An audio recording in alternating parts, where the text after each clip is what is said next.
Kalian pernah bayangin nggak sih kalau kita tuh bisa mengontrol komputer, ganti menu, atau scrolling layar perangkat elektronik tanpa menyentuhnya?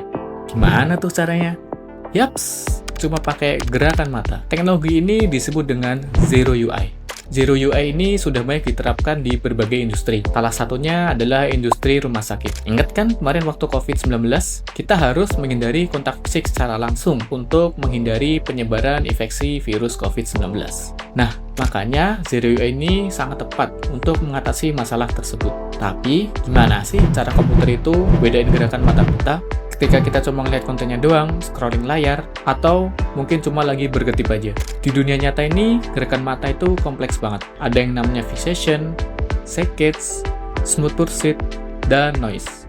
Masalahnya adalah, sistem sering salah membaca sinyal-sinyal ini. Apalagi kalau datanya ada banyak noise ataupun berubah-ubah. Nah, disinilah AI bisa bantu kita. Penelitian yang saya lakukan menggunakan model gabungan yang bernama Attention Long Short Term Memory Fully Convolutional Network, atau bisa kita singkat ALSTM-FCN. Sederhananya, model ini dapat mengingat urutan waktu seperti LSTM dan juga dapat melihat pola visual seperti INN. Sehingga model tersebut bisa menghafal dan memahami pola gerakan mata secara utuh. Tapi, model deep learning itu gak langsung pinter loh. Ada banyak hal yang harus kita setting terlebih dahulu, kayak ukuran filter, jumlah kernel, ataupun dropout rate-nya. Parameter-parameter itu disebut dengan hyperparameter. Dan untuk nyari kombinasi terbaiknya membutuhkan waktu yang sangat lama jika kita mencarinya secara manual. Karena itu, penelitian yang saya lakukan menggunakan sebuah metode di mana kita bisa mendapatkan nilai-nilai hyperparameter tersebut secara otomatis, yaitu menggunakan metode Hyperband. Hyperband adalah sebuah cara cerdas untuk mencari konfigurasi yang terbaik. Hyperband ini dipilih karena dia memiliki kemampuan untuk early stopping, di mana dapat menghentikan percobaan yang jelek lebih awal, sehingga kita bisa lebih menghemat waktu dan jumlah komputasi yang dibutuhkan,